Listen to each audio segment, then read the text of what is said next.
The phone ring tore through the silent night at 2:14 a.m., like an air raid siren cutting through peaceful sleep.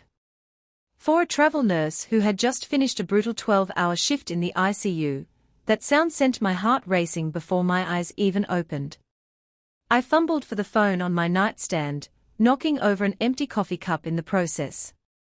My eyes were stinging from lack of sleep, my hands still trembling from the 4 espresso shots I'd downed to make it through the last 2 hours of my shift. "Brianna, save Dad, he's going to be paralyzed." My mother Marla's blood-curdling scream on the other end made my blood run cold. Every trace of exhaustion vanished, replaced by pure adrenaline flooding my system. She was sobbing deep, gasping sobs that sounded like she was drowning. "Mom, what?" "Spine, ruptured disc, permanent paralysis." Each word hit me like a physical blow. "You have 6 hours, Brianna. Are you listening to me? If we don't transfer $25,000 before 8 a.m., they will cancel the OR, and your father will never walk again." I sat bolt upright in bed, my nurse brain trying to engage through the fog of panic. "Why do you need cash? Where is the insurance?" "Dad has coverage, I pay for it every month. It's Dr. Kinsley at the private neurological institute." Mom sobbed, her voice breaking on every syllable. "He's the only surgeon who can save the nerves right now, but he's completely out of network. The damage is so severe, Brianna. Your father is in so much pain, and they are saying if those nerves die, that's it. He'll be in a wheelchair for the rest of his life." "But Mom, Dr. Kinsley demands a cash retainer up front. $25,000 before he'll even scrub in." She was crying so hard I could barely understand her. "We tried to apply for a medical loan tonight, but we got rejected instantly. You know how bad our credit is, Brianna. We are drowning in debt, and the banks won't touch us.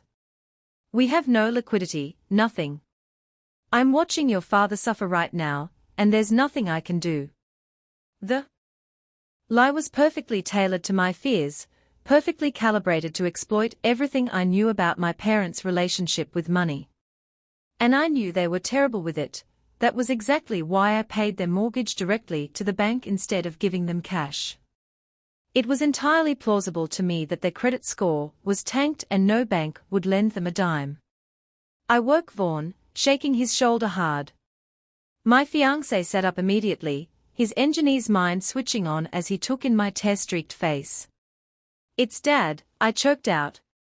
"Emergency spinal surgery. They need $25,000 in cash by 8 a.m., or they'll cancel the operation." Vaughn ran a hand through his hair, already reaching for his glasses. "Can't they transfer him to an in-network hospital? Get a second opinion?" "There's no time." I was crying now, my voice rising to match my mother's panic. If the spinal cord is compressed, waiting for a transfer could mean permanent damage. And you heard Mom, their credit is shot, they can't get a loan. We are their only option, Vaughn. We are the only thing standing between Dad and a wheelchair. I watched something shift in Vaughn's face. He didn't like it. I could see that. But he also wasn't going to let my father become paralyzed over money we had sitting in an account. "Okay," he said quietly. "Okay, let's do it." With trembling hands we logged into our joint savings account on my phone. The wedding fund money we had scraped together for 3 years, saving every bonus, every extra shift, every tax return, was sitting there. $25,847.32. Our future. Our celebration. Our new beginning. In a few clicks, I initiated a wire transfer of $25,000 to my mother's bank account. The confirmation screen glowed in the darkness of our bedroom. Available balance, $847.32. I sat on the edge of the bed, staring at that number, thinking I had just bought my father's future, thinking I had just saved his life. I didn't know I had just bought a car. I texted Mom the confirmation number with shaking fingers. She responded immediately. "Thank you, baby. You saved him. I'll call you when he's feeling better." Vaughn pulled me against his chest, and I cried into his t-shirt while he stroked my hair. "It's okay," he murmured. "We'll save up again. We'll push the wedding back a year. Your dad is worth it." I believed him. I believed all of it. To understand why I fell for this, you have to look at the context of my life in those days. I'm a travel nurse in the Bay Area, earning between $4,000 and $5,000 a week depending on overtime. People hear that number and think I'm rich, but I'm not. I'm just a high-paid zombie, running on caffeine and guilt. I work 12-hour night shifts in the ICU, dealing with codes and crash carts and families watching their loved ones die. Then I drive home in the morning light, sleep for 5 hours if I'm lucky, and wake up to pay my parents' bills from 400 miles away, their $3,500 monthly mortgage, their health insurance premiums, their property taxes, their car insurance. I believed I was keeping them afloat. I believed I was being a good daughter from a distance, making up for the fact that I had moved to the Bay Area for better pay instead of staying close to home in the high desert. I was so exhausted, so desperate to be the dutiful daughter, that I missed every single red flag waving right in front of my face. For 5 days after the transfer, there was radio silence. No updates on the surgery, no text saying Dad was out of the OR, no photo of him in recovery, nothing. I called twice a day and got vague responses. "He's resting. The doctor said he needs quiet. I'll call you when he's feeling better." On day 3, Vaughn's suspicion crystallized into something concrete. He was sitting at his laptop after work, frowning at his screen. "Brianna, come here." I walked over, still in my scrubs from my shift. "What?" "Log into your dad's insurance portal. The one you pay for." "Why?" "Just do it." I pulled up the insurance website on my phone and logged in with the credentials I used to pay the monthly premiums. I navigated to recent claims. Nothing. 0 claims in the past week. "There's nothing here," I said slowly. "Exactly." Vaughn's jaw was tight. "Why is there no anesthesia bill on the insurance portal? Even out-of-network surgeons use in-network facilities. The anesthesiologist would bill insurance. The facility fee would bill insurance. Something would show up." A cold stone dropped into my stomach. Maybe it hasn't processed yet. "It's been 5 days, Brianna." I stared at the empty claims list. The gnawing feeling in my gut that I'd been trying to ignore for days suddenly became impossible to suppress.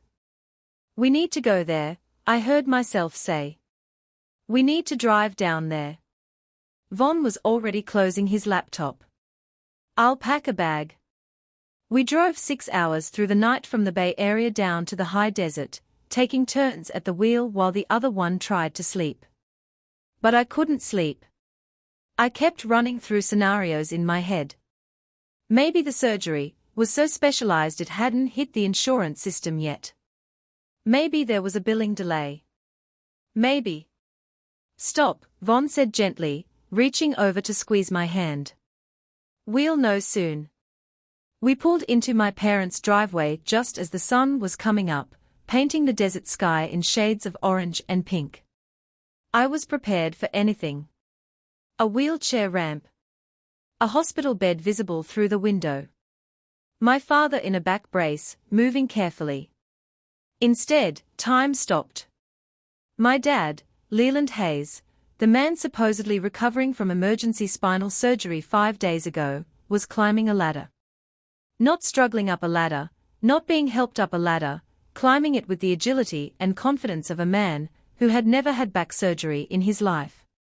He moved like a teenager, reaching up to the roof with a sponge in one hand and a bucket in the other. He was whistling. Actually whistling a cheerful tune, while he scrubbed the roof of a shiny black Mercedes Sprinter van parked in the driveway. The thing was gorgeous, custom rims, tinted windows. A paint job that gleamed like liquid obsidian in the morning light. I got out of the car, my legs moving on autopilot. My knees felt weak, but not from the exhaustion of the drive. From something else. Something that felt like the ground was crumbling beneath my feet. The $25,000 didn't go to a neurosurgeon. It went to a dealership. I stood there, frozen, staring at my father's healthy back, as he stretched to reach a spot on the roof. No surgical scars, no pain, no wheelchair. Just a man washing his son's new toy. Right then, Jagger, my 2 to 9-year-old brother, walked out of the front door with a coffee cup in hand, wearing a vintage band t-shirt and ripped jeans. He looked relaxed, happy even. Not malicious, just excited, like a kid on Christmas morning who'd gotten exactly what he wanted. He didn't even seem surprised to see me. "Sis, you're home." He grinned, walking over to pat the side of the van like it was a prized horse. "You're just in time to see her. Isn't she beautiful?" I couldn't speak. My mouth opened but no sound came out. Jagger ran his hand lovingly along the van's sleek surface. The down payment was all I needed. I've been trying to make this happen for 2 years, but I could never get the cash together. Once I hit the road with this beauty, the gigs will pay for the monthly installments. I can finally tour the West Coast properly, hit all the festivals. This is going to change everything for my music career. It's a solid investment. Him? He genuinely believed it. He was so completely, utterly delusional that he thought taking my wedding money to buy a luxury vehicle was a legitimate business partnership.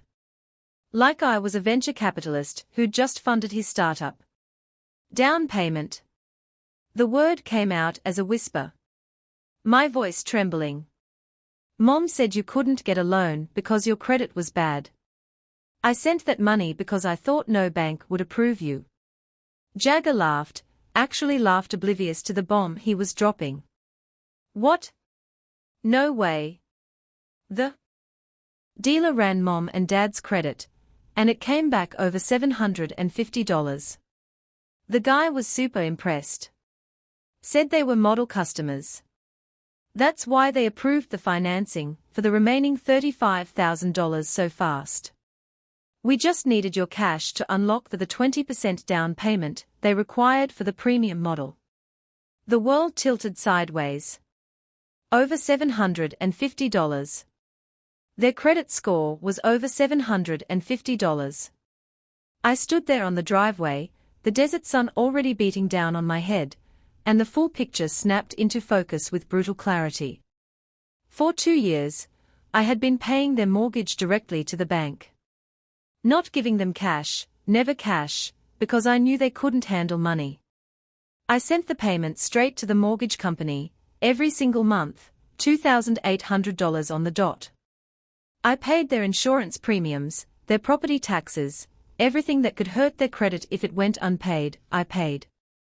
My kindness over the last 2 years hadn't just been used, it had been weaponized. My payments had built their perfect credit score, which they then used to scam me out of $25,000 while lying about medical emergencies and fake paralysis. Brianna. Jagger's smile was fading now, finally noticing that I hadn't said anything. You okay? Before I could answer, my mother appeared in the doorway. Marla Hayes, 60 years old, wearing a floral bathrobe and holding her own coffee mug. When our eyes met, I watched her face cycle through several expressions in rapid succession. Surprise, guilt, calculation, and finally, defense. She walked down the steps and came to stand next to Jagger, putting her hand on his shoulder in a protective gesture that made me want to scream. You drove all the way down here? She asked, like this was a casual surprise visit. We weren't expecting you. Where's the paralysis, Mom? My voice came out flat, dead. Where's the wheelchair? Where's the emergency spinal surgery that was going to happen 5 days ago? Oh, honey. She had the audacity to look relieved. The doctor called back after you sent the money. He said Dad just needs physical therapy after all. Isn't that wonderful? The MRI showed it wasn't as bad as they thought. We didn't want to worry you with all the back and forth medical stuff. You didn't want to worry me. I repeated the words slowly, tasting the lie on my tongue. That's right. Mom nodded, warming to her story now. And look, while I have you here, I know you're probably upset about the van, but you have to understand. Jagger has been so depressed lately, so stuck. This van gives him a purpose, a real shot at making his dreams happen. You know how much his music means to him. When he gets famous and starts making real money from his tours, he'll pay you back double, triple, even. Von stepped forward from where he'd been standing by our car. His face was pale, drained of color, but his jaw was set so hard I thought his teeth would crack. When he spoke, his voice was quiet, controlled, which made it even more terrifying. This isn't an investment, Marla. Each word was precise, like he was presenting evidence in court. This is grand larceny.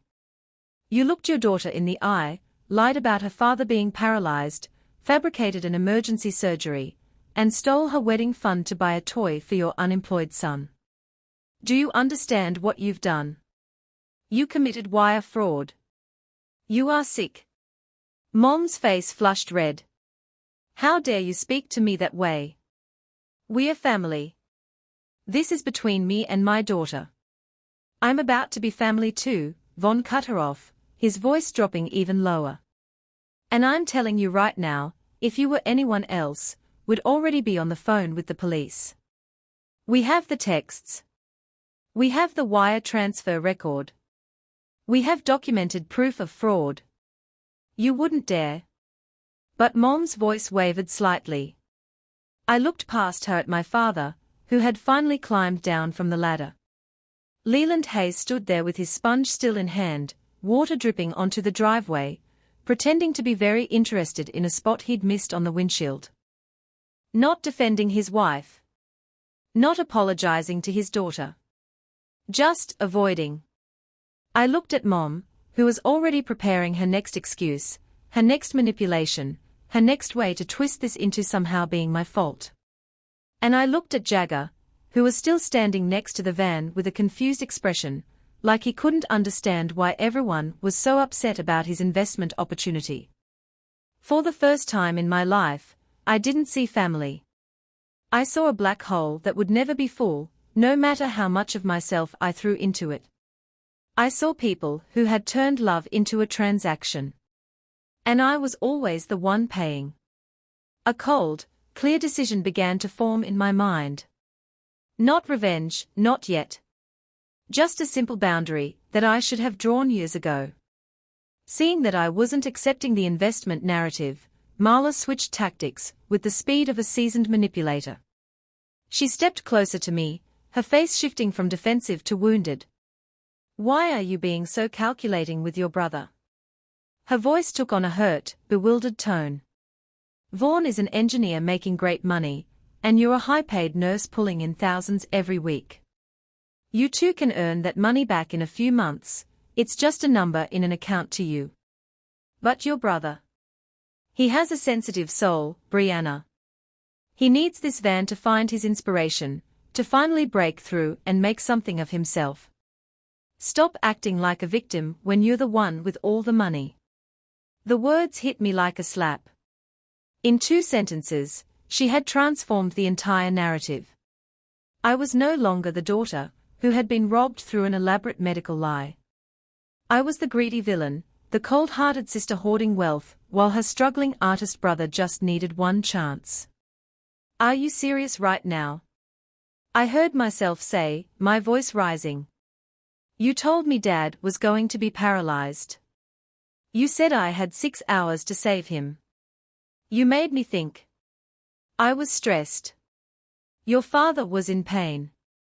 And I panicked. Mom's voice rose to match mine. What kind of daughter keeps score like this? What kind of person demands their money back when it's already helping the family? Helping the family. I was shaking now, rage and grief mixing into something that made my vision blur. You stole from me, Mom. You lied about a medical emergency to steal my wedding fund. Oh, here we go with the wedding. Mom rolled her eyes dramatically. You can have another wedding, Brianna. You can have 10 weddings with your salary. But Jagger only gets one shot at his music career, and he's running out of time. He's 29 years old. Do you want him to end up a failure? The implication was clear. If Jagger failed, it would be my fault for not supporting him, for being selfish with my money that should have been our money because that's what family does. A fierce battle raged in my head. The little girl who had always tried to be good, who had always tried to make Mom proud, who had always swallowed her own needs to keep the peace, she's screaming at me to back down, to apologize, to make this okay somehow. But another voice, quieter but stronger, was asking different questions. Vaughn leaned close and whispered in my ear, we have the texts. We have the wire transfer record. We have proof of wire fraud. We can call the sheriff right now, Brianna. They could be arrested today. I looked at them. Really looked at them. Jagger was walking back toward the van, running his hand along the paint job, already explaining to Dad about the premium sound system he'd had them install. He was pathetic, really. A 29-year-old man who still thought success would just appear if he had the right equipment, the right vibe, the right anything except actual work and talent. Dad was nodding along, asking questions about the stereo like this was a normal father-son conversation about a purchase anyone might make. And Mom was watching me with calculating eyes, already planning her next move, her next angle. If I sent them to jail, I would be the evil daughter.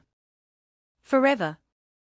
I would be the one who destroyed the family over money, never mind that they had destroyed me first. The narrative would be written by whoever told the story to the extended family, to the neighbors, to anyone who would listen, and Marla was a master storyteller.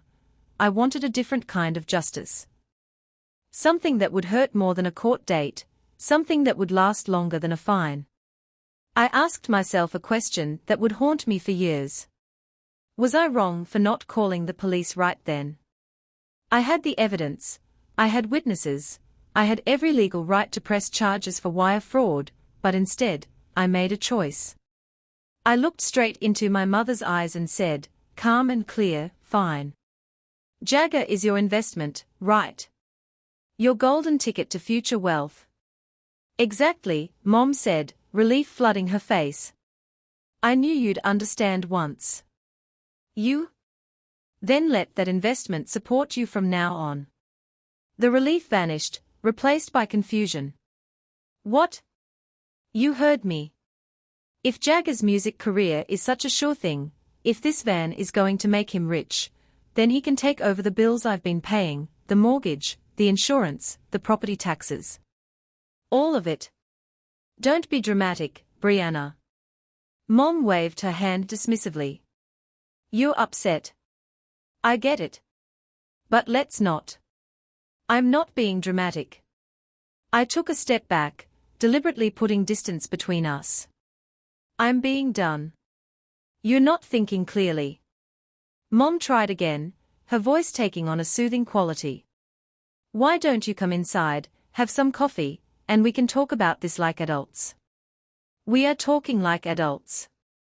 Adults who understand that actions have consequences. Jagger finally caught on that something was wrong. He walked back over, frowning. Sis, come on. Don't be like this. I really will pay you back once the tours start bringing in cash. I don't want your money, Jagger. Then what do you want? Mom's voice was getting shrill now. I want to be invisible to you, the way you've been treating me my whole life, like an ATM that occasionally needs an oil change. Well, this ATM is closed. I turned and walked back to Vaughn, who was already opening the car door for me. My hands were steady now. My mind was clear.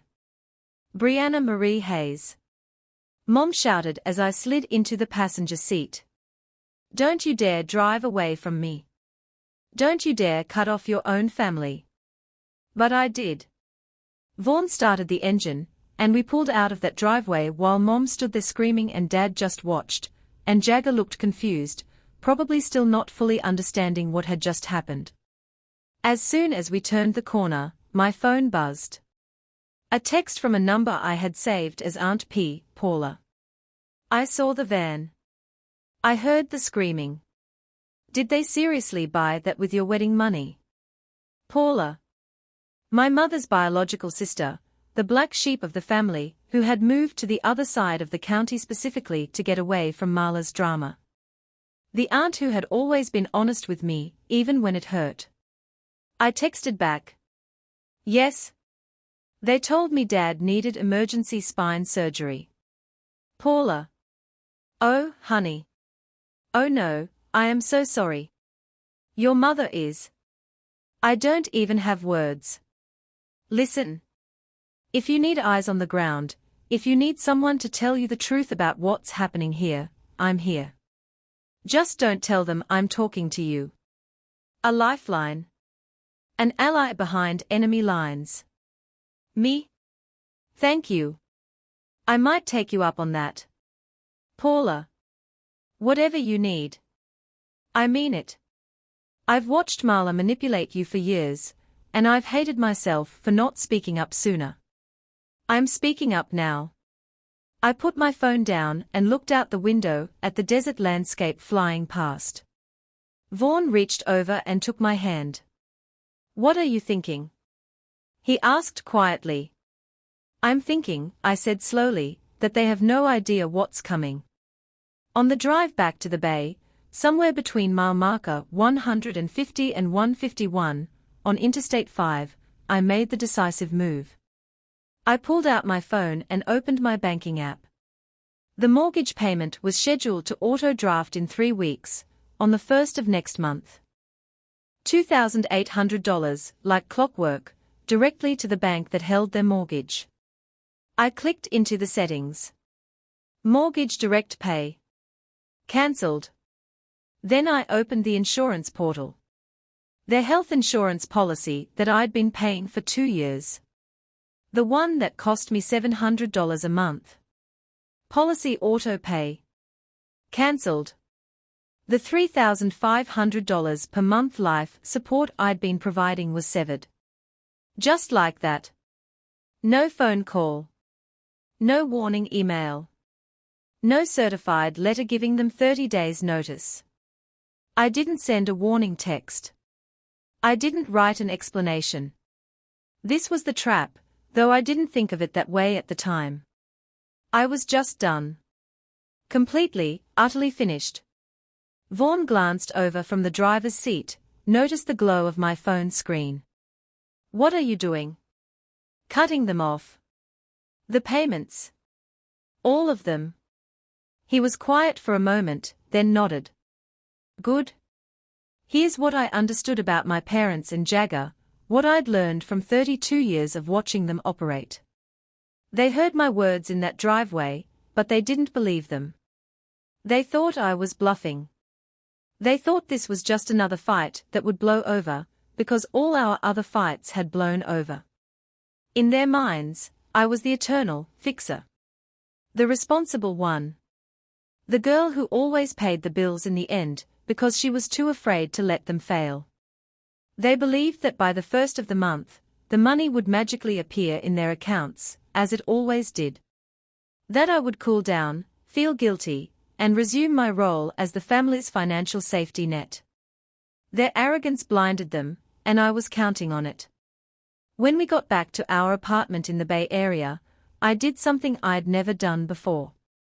I blocked their numbers. All 3 of them, Mom, Dad, and Jagger. Then I blocked them on social media, Facebook, Instagram, everywhere. I didn't just cut them off financially. I disappeared from their world completely, leaving them alone with their $60,000 mistake and no way to reach me except through intermediaries they didn't even know I had. Von watched me do all of this from the kitchen table, where he was eating leftover pizza, and trying to process everything that had happened in the last 48 hours. "They are going to realize it in 30 days, he said quietly. "When the mortgage payment doesn't hit, then they'll come for you." "Let them come," I said, feeling a strange sense of calm settle over me. "I'm not holding the checkbook anymore. What if they show up here? We'll call building security. They are not on the visitor list. What if they track you down at work? Hospital security doesn't play around with people who harass staff. They'll be escorted out." Von sat down his pizza slice. "You've really thought this through." I had time in the car to think. I sat down across from him. "They made their choice when they bought that van. Now they get to live with it." Through Aunt Paula, I learned everything I needed to know about what was happening down south while I rebuilt my life in California. "Paula, they haven't figured it out yet.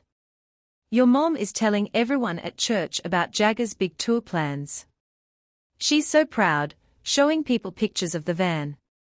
Paula, Jagger left yesterday, loaded up the van with his band equipment, and headed out to the desert. Said something about a music festival circuit, and connecting with his artistic roots. He took 2 friends with him. Paula, your dad bought a new flat-screen TV, 65 inches, had it delivered today." That last text made me laugh a bitter, sharp sound. They were actively spending money they didn't have, living like lottery winners in the brief window before reality came crashing down. I focused on my life.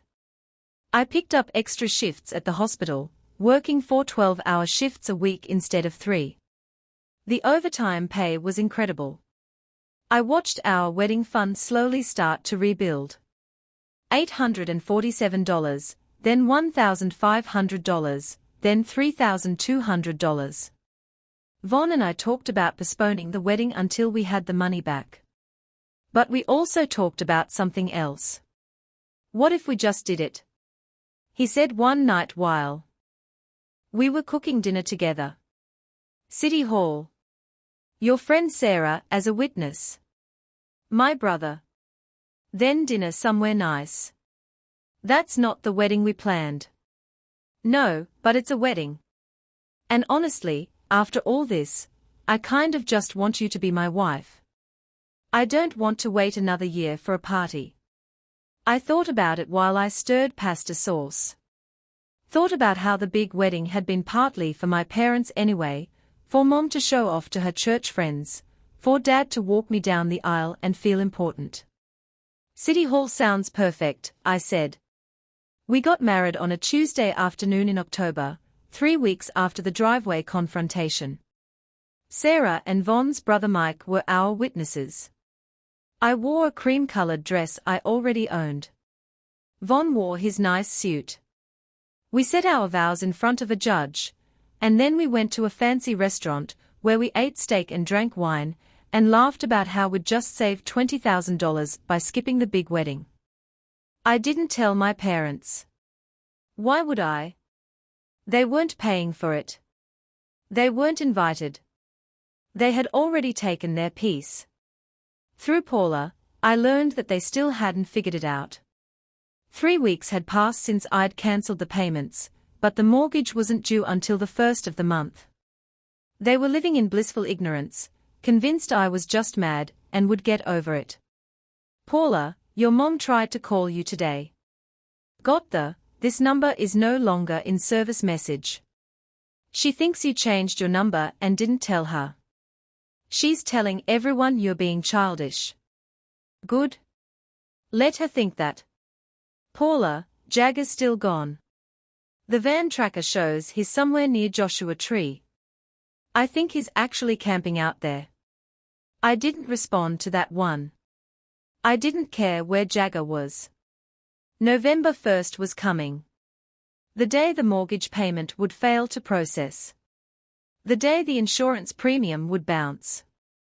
The day they would finally understand that I meant every word I'd said in that driveway. Vaughn caught me staring at the calendar one night. "What are you thinking about?" "I'm thinking that they are about to find out I wasn't bluffing." "Are you ready for what comes next?" "I don't know," I admitted, "but I'm not backing down." He pulled me close, kissed the top of my head. "Then I'm with you. Whatever happens." The hunter's patience, I would learn, is about knowing when to act and when to wait. I had set the trap.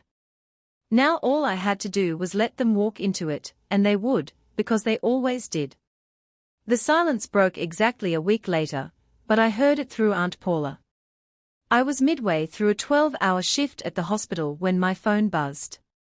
Paula's text came through in fragments, the kind of frantic typing that suggested she was hiding in a bathroom stall or her car. Power company sent final notice. Your mom called me screaming that the bank made a mistake with the auto pay. I stopped walking in the middle of the corridor. A resident nearly crashed into me with a medication cart. I told her to check with you, but she said she can't reach you. Of course she couldn't. I'd blocked both their numbers the day I left the desert.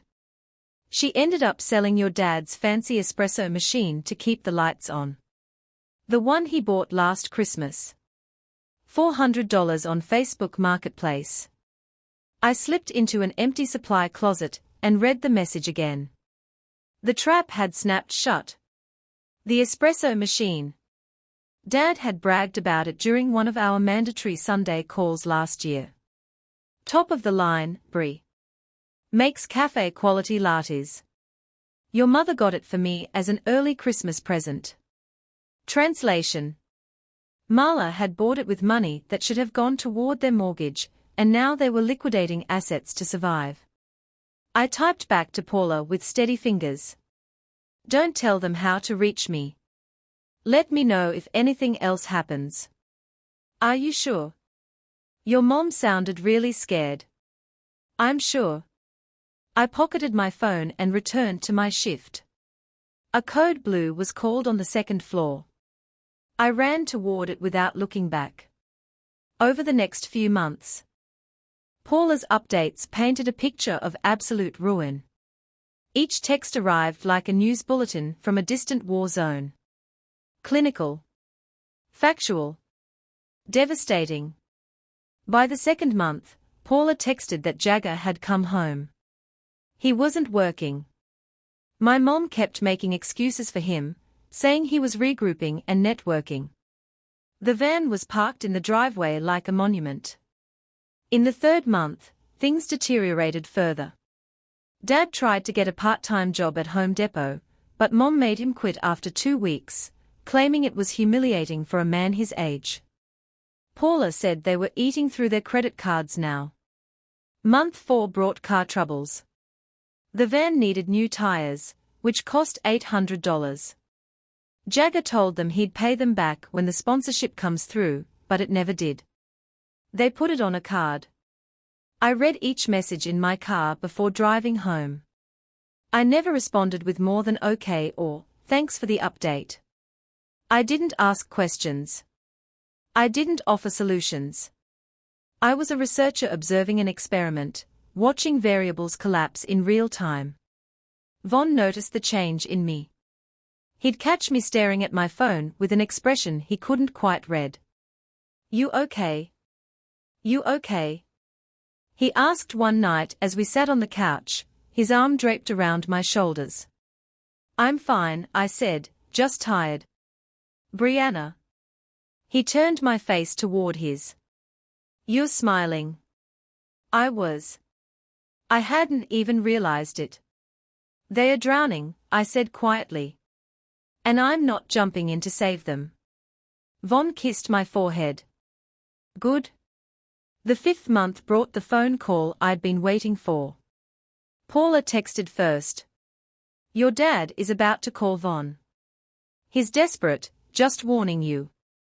I was in the kitchen chopping vegetables when Vaughn's phone rang. He glanced at the screen, then at me.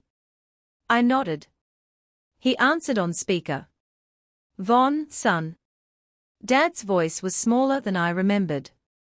Thinner. I hate to bother you, but we're in a bit of a bind here.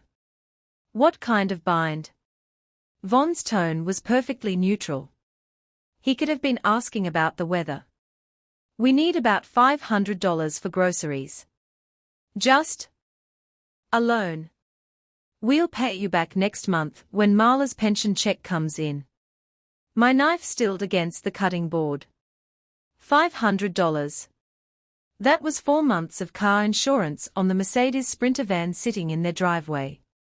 That was the cost of the espresso machine they'd already sold. Von didn't even glance at me for permission. He spoke into the phone with surgical precision. You have a $60,000 Mercedes in the driveway. Sell it. Silence. I could hear Dad breathing on the other end, rapid and shallow. That's Jagger's van. He needs it for what? Von interrupted. He's not touring. He's not working. It's a luxury vehicle that's bleeding you dry. Sell it, or take out a loan against it. But don't call me asking for grocery money when you're sitting on an asset worth more than most people's annual salary. Von, please. Marla will be devastated if. Then Marla should have thought about that before she stole $25,000 from her daughter. The line went dead. Von set his phone on the counter and returned to scrolling through his tablet, as if nothing had happened. My hands were shaking. I put down the knife before I cut myself. Thank you. I whispered. He looked up. You don't thank me for basic decency, Brianna. That's the baseline. I crossed the kitchen and wrapped my arms around him from behind. He smelled like the laundry detergent we always bought and the faint trace of his cologne. He smelled like home. They are not getting another cent, he murmured. Not from us. Not ever. I know. The 6th month was when Paula sent the photos. The first was a screenshot from Nextdoor, the neighborhood app where people sold used furniture and complained about unleashed dogs. The listing was from an account under Marla's name. Moving sale. Urgent. Beautiful oak dining set. Seats 8. $600 OBO. 65-inch Samsung Smart TV. Like new. $400. Must sell by Friday. Cash only. Serious inquiries only. MN. The dining set. The one they'd bought 3 years ago, after refinancing the house. The TV that Dad had mounted on the living room wall himself. Spending an entire Saturday leveling it with a ruler. I zoomed in on the photo. The table was the same one I'd sat at during 1,000 awkward family dinners, listening to Jagger talk about his artistic vision while Marla nodded along like he was pitching the next Pixar film. The second photo was worse. Paula had sent it with a single sentence. Saw your mom at the jewelry store today. It was a place that bought estate pieces. I'd driven past it 100 times growing up. It had a reputation for fair prices and discretion. In the photo taken from Paula's car across the parking lot, Marla was walking out of the store. But it wasn't her face that caught my attention. It was what she was clutching in her hand, having just entered the store with it moments before, only to leave empty-handed. Actually, she wasn't clutching it anymore. But Paula had described it in the text. She sold your grandmother's jewelry. Paula's next text read, I saw her walk in with that red velvet box, the one with the brass latch. I saw it in her hand. She came out without it. I'm sorry, Brie. The red velvet box. The one containing Grandma's garnets. The necklace and earrings she'd left to Marla in her will, with the explicit verbal request that they'd eventually go to me. For Brianna, when she's older, Grandma had said during one of her last Christmases with us. She'll appreciate them. I stared at the text until my vision blurred. Marla was stripping the house bare to pay the interest on the van loan. She was selling heirlooms, furniture, electronics, everything that wasn't nailed down because she was terrified that repossession would hurt Jagger's feelings. The golden child's chariot was more important than the family legacy. The foreclosure notice came in the 7th month. Paula didn't text me about it. She called. They lost the house, she said without preamble. The bank took it. The eviction notice came yesterday. I was sitting in my car in the hospital parking lot. My shift just ended. The California sun was setting behind the hills, painting everything gold and red. Where are they going? I asked. I don't know. Your mom won't talk to me anymore. She thinks I'm feeding you information. Paula's voice cracked. Brianna, I saw Jagger yesterday. He was loading stuff into the van with his friends. He didn't even help your parents pack. He just took his things and left. I closed my eyes. The irony was so perfect it almost hurt. Jagger, the golden child, the reason for all of this, had driven away in the $60,000 Mercedes Sprinter van when the eviction notice came. He'd saved the car. He'd abandoned the people who'd bought it for him. He'd left them on the curb with nothing. Thanks for telling me, Paula, I said quietly. Are you going to? No? Silence. Okay, she exhaled. I understand. I hung up and sat in the car for another 20 minutes, watching the sun disappear behind the hills. Somewhere in the desert, my parents were packing their lives into boxes, preparing to leave the house they'd lived in for 30 years. Somewhere, Jagger was driving that van down a highway, windows down, music blaring, free. I started the engine and drove home to Vaughan. I didn't cry. I didn't feel guilty. I felt nothing at all. 4 years later, I stand in my kitchen in the California suburbs and watch my daughter destroy a banana. Lily is 1 year old, which means she's at the stage where food is less about nutrition and more about performance art. The banana is smeared across her high-chair tray, her face, and somehow the wall behind her.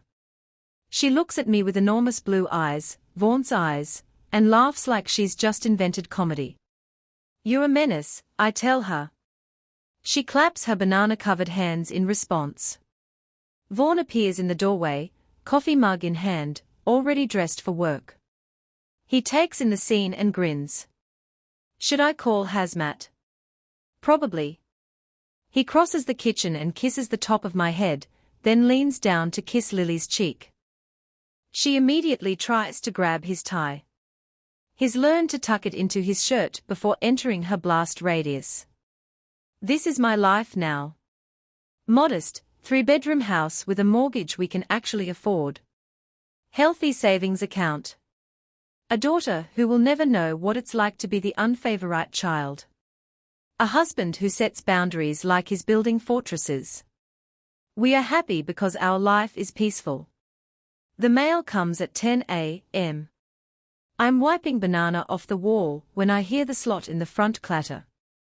Lily is now contained in her playpen, gnawing on a rubber giraffe and babbling to herself in a language only she understands. I sort through the usual assortment bills, grocery store flyers, a wedding invitation from one of Vaughan's co-workers. Then I see it. A handwritten envelope. No return address. Postmarked from the desert. My hands go cold. I know that handwriting. It's shaky now, less confident than it used to be, but it's unmistakably Marla's. I should throw it away. I should light it on fire in the sink and wash the ashes down the drain. Instead, I open it. The letter is 2 pages, written on cheap lined paper that looks like it came from a dollar store notebook. Marla's handwriting slopes downward on the page, getting smaller and more cramped as it goes. Dear Brianna, it begins. Not Bri, not sweetheart. She's forgotten that she ever called me those things, or maybe she knows she's lost the right to them. I know you don't want to hear from me, I know you probably hate us. But I'm writing to you anyway, because I'm your mother, and I need you to understand what happened to us. I scan ahead. The letter is exactly what I expected. A sob story. They are living in a trailer park on the edge of town now. A double wide, with rust stains, and a leaking roof. Dad's health is declining, she doesn't specify how, which means he's fine and she's lying again. They survive. On his pension and her part-time job at a grocery store, they barely make rent. Jagger is gone. He moved to Portland 2 years ago with a girl he met online. He doesn't call, he doesn't visit, he doesn't send money. The van died somewhere in Oregon and he sold it for scrap. The golden child has left them behind. We are alone, Marla writes, and I can feel her trying to inject emotion into the words, trying to make me feel something. Your father cries at night, he misses you, he wants to apologize, but he doesn't know how to reach you. We made mistakes, Brianna. Terrible mistakes. But we're still your parents, doesn't that count for something? I flip to the second page, my jaw tightens. Aunt Paula let slip that you have a daughter. Of course she did. Paula has a good heart, which makes her terrible at keeping secrets. Please, Brianna, let us see her, let us be grandparents. It's the only joy we have left. We don't need money. We don't need anything from you except a chance to know our granddaughter. Don't punish us forever. Don't let your anger rob that little girl of her family. The letter is signed with both their names. Marla's signature is large and looping, Leland's is small and cramped, squeezed into the space she left him. Something falls out of the envelope when I shake it. A photograph. I pick it up with numb fingers. It's me at 5 years old, sitting on Dad's shoulders at the county fair. I'm holding a stuffed elephant I won at the ring toss. Dad's hands are wrapped around my ankles, holding me steady. I'm laughing, he's smiling up at me like I'm the best thing he's ever made. I stare at that little girl and feel nothing but pity. She doesn't know yet. She doesn't know that in 27 years, the man holding her will choose her brother over her. She doesn't know that her mother will steal from her and then blame her for being upset about it. She doesn't know that family will become a weapon used to extract resources instead of a source of safety. She still believes. Love is unconditional. I hear Von's car in the driveway. He's home for lunch, something he does twice a week, so he can see Lily during the day. He walks in, takes one look at my face, and stops. What happened? I hand him the letter without a word. He reads it, standing in the kitchen, his expression hardening with every line. When he finishes, he sets it on the counter like it might contaminate him. What do you want to do? He asks. I look down at the photo again. That little girl on her father's shoulders. That man who used to make her feel safe. They don't miss me, I say quietly. They never missed me. They missed the $25,000, they missed the $3,500 a month, and now that they are broke and alone and Jagger's gone, they want access to Lily. They want a new retirement plan. Von nods. So what do we do? I walk to the counter and pick up the letter. Then I tear it in half. Then in half again. I do the same to the photo. Right down the middle, separating 5-year-old me from the father who's holding her. The pieces fall into the trash can like confetti. I pull out my phone and open my messages with Aunt Paula. Do not give them my address. If they show up here, I will treat them as trespassers. If you tell them where I live, you and I are done. Do you understand? 3 dots appear. Disappear. Appear again. I understand. I'm sorry, Brie. I never should have mentioned Lily. No? You shouldn't have. I set the phone down and look at Von. He's watching me with something like pride. You okay? He asks. I'm perfect. I walk to the playpen and lift Lily into my arms. She smells like baby shampoo and banana and everything good in the world. She grabs a fistful of my hair and yanks it, giggling. Oh, I say, laughing. You're lucky you're cute. Von wraps his arms around both of us. We stand like that in the kitchen. A unit. A fortress. A family. Blood makes you related, I whisper into Lily's soft hair. But loyalty makes you family. She won't remember me saying this. But I'll remember. And when she's old enough to ask why she doesn't have grandparents on my side, I'll tell her the truth. I'll tell her that breaking the cycle isn't about fixing the people who broke you. It's about building a wall so high that they can never climb over it to hurt the people you love.